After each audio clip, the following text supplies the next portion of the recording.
This is our final seminar for this academic year. Possibly we will have another one next academic year. If it is topic that you're depth into, you can join.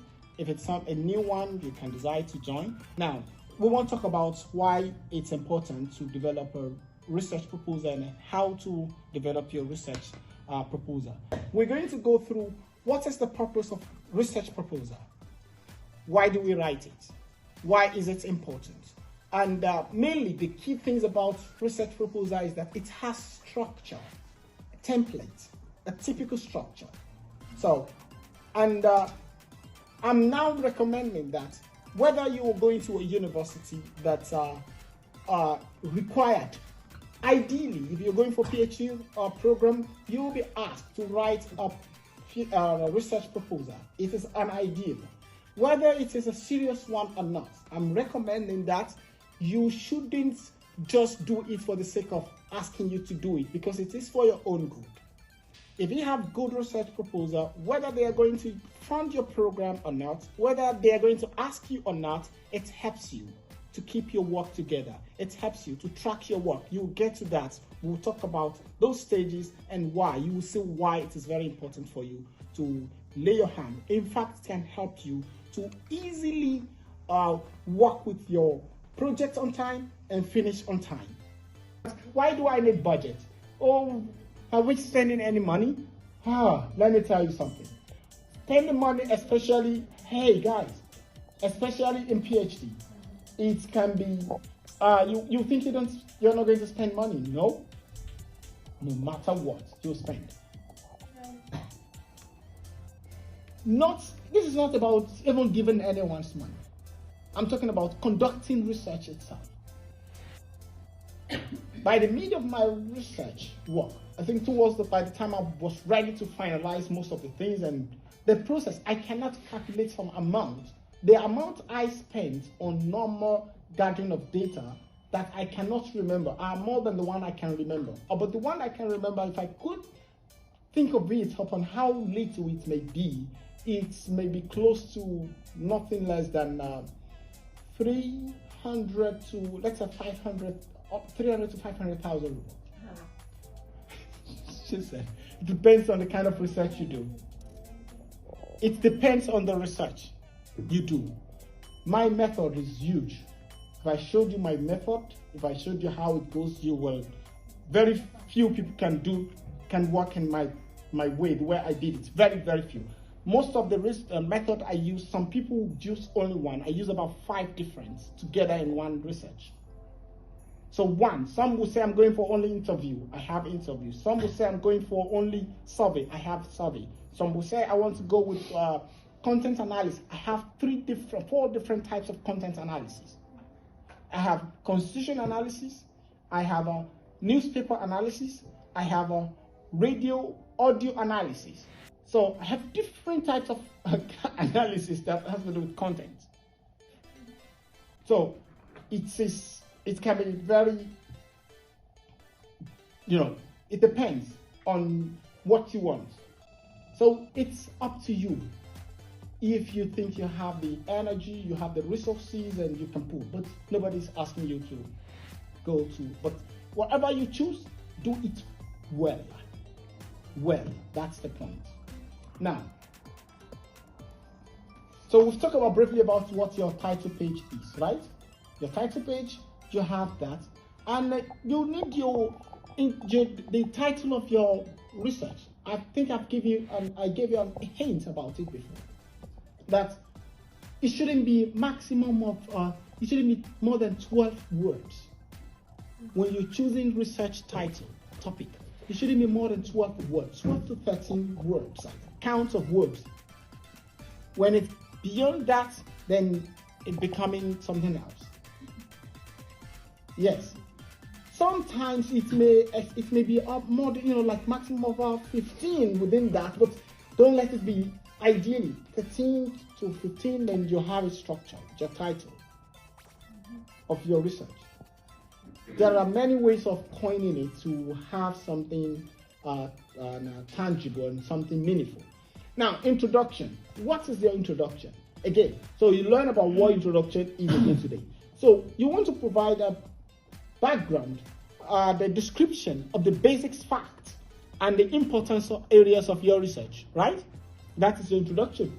You're introducing us to what? And like I've said to you before, you're starting from a very broad area and you're narrowing it down. Remember I said you narrow your research to a very smaller part.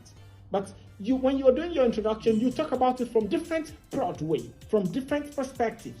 In this part of the world, they've looked at it at this. In this, it is what was happening. You're general. Then now you're coming down to where you want to study, right? It's like funnel, from bigger down. That's how introductions are structured. So what is your research area? The motivation of your research. And how important is this research for the industry? Practice, knowledge, or knowledge advancement? Maybe to advance your knowledge. Now, the question is, who could have interest in this topic? Maybe policymakers and all, so you can talk about it in your introduction. How much is already known about the topic? That is when you're talking about who has said something about it across the world. Oh, little is been said about it it's been written about it from the Syrian perspective or China perspective, or in this culture in Syria, in China. Maybe if you said the Kazakhstans that are in China, like for example in your case, right? And you look at some cases in China that many other groups have been, researchers have already talked about it from many other groups. But in your own culture, your own group, they didn't really say much about it. It is researchable. It's an area of research because it means you are talking about something from a very, very few researchers have talked about it from your own part. Now you want to show us what they are lacking or what they could have learned if they know from your side in order for them to join it from what they have. Those are part of the key things why we do research. So not necessarily looking for something entirely new. Right? What is missing from the current knowledge? We have a current knowledge, like what I said now. It could be missing. They have this, but they don't have this part. You show it in your introduction, right? Another thing is, what new insights your research will contribute? You wouldn't know all this that I'm talking about except you do a proper literature review. So when you read more, you will know what is lacking. And you can feel it. Why do you believe in your research? Why do you think it is worth doing? You also, when you are writing it in your introduction, it is not about writing it from an inspirational angle, but writing it from knowledge angle. That's why we have those citation references. According to this person believes this, and I also support it, or I disagree from the point of this researcher because I've experienced something like this, or I saw in another book that says in otherwise. You can see that's argument. Your argument is either you are supporting, or you are against it, or you are using another person's perspective to counter the one that is in existence. Right? Okay. Problem statement. Problem statement is important when you are writing your introduction. It is at the tail part of your introduction, guys. Problem. We call it problem statements. And you can have a research questions here too. What does it mean? Problem statement provide a clear and concise description of issues that is needed to be addressed. When you call it problem statement, what does it mean? It means the key problem you want to address in your research. The key. So it means you talk about it from the broader perspective in your introduction. But in problem statement part, you are going straight to it. This is the problem. You can use some other existing literature to support it, but you're looking at it. The problem is this. According to this, maybe the problem that I said that the Kazakh groups in China, they didn't write much about them. Maybe the gender violence among the Kazakh group in China, you understand? So compared to the one in another region, so that is your problems, part of your problem statement, right? So because that is what you want to delve into. So what is the specific problem in that research area that you will address? Lack of understanding of subject, low performance, or low representation, or misrepresentation. Do you understand this? So they did not represent this group well. According to the existing literature, we did not see more about it, rather from other parts of the world. For example now, gender violence, maybe in the US, maybe there are more than thousands of researchers that have written papers about gender violence in the US. But when you come to Nigeria, maybe only 10 researchers' papers you can find online. It is worth enough for you to also say, I want to join the colleagues, but I've seen what they've written. I also want to find something new, or I want to add more data to show that there are more that they've not explored. And I also want to come into this angle. So these are part of the reasons we do research and things that are expected to be displayed in your work. So your research questions is also important. Research questions. We have what we call hypothesis that you want to test. What does hypothesis mean? It's simply like your English. What does it mean? Hypothesis. It means something that you feel or you think or you've seen that it is, you think it is what the problem is, but it needs to be tested. Hypothesis cannot stand until it's tested.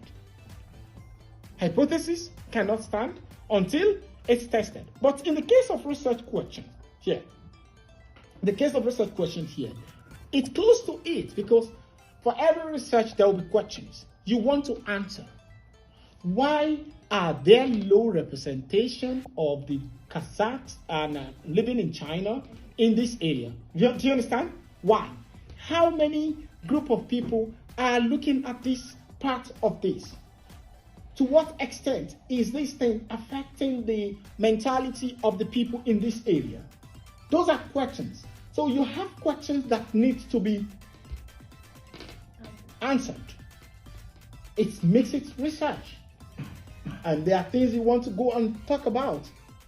And the one you're going to do by research, the one you're going to ask through your interview or survey, that's why you have those questions. You may have some answers, but your answer is not enough to call a research. That's why you want to see this group of people that you think have problem to give you their point of view. So now, there are many ways we do that research. Is either you are studying them by observing them, or you are studying them by asking them to answer, or you are studying them by studying the existing papers that say something about them and picking things from it to put together with what we call content analysis.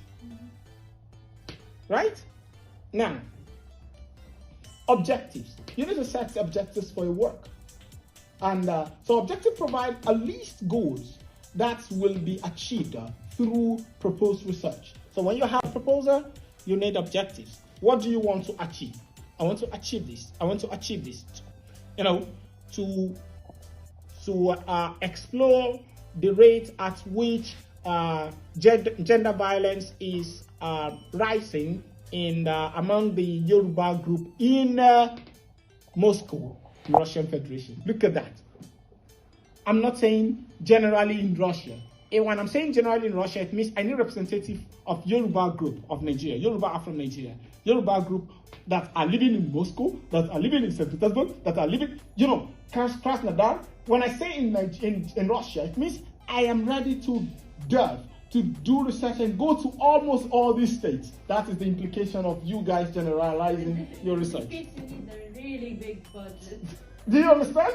Yes. That is the implication of generalizing your research. It will be a big problem for you. But when you now say Yoruba group, now it's saying Nigerian. So who am I talking about Nigeria? Nigeria has about 250 million population. So it can't be Nigeria. Now, Yoruba Nigerians. Yoruba also is big. Yoruba at where? Because when you go to Nigeria, Yoruba population alone, they have what we call Southwest. And in this Southwest, they have a lot of states that are contained of Yorubas.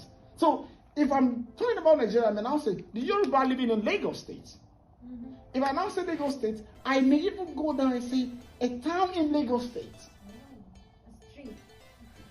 No, it may, when it is too small and you can't get enough. When you don't have enough population, sample population, it's also a problem. Okay. Yes, but it's acceptable in some areas also in researchers as well. If those group, maybe the group of people that you want to study, they are not really that big, but you really need to study them. So when you are doing it, you may have to add something else to make it more broad, so it wouldn't look too small. Okay, so it's understanding improved productivity that will be generated in the research. So literature review, we've talked about this several times, right? So why do we do literature review? Sometimes, so even this language, provide a summary of previous related research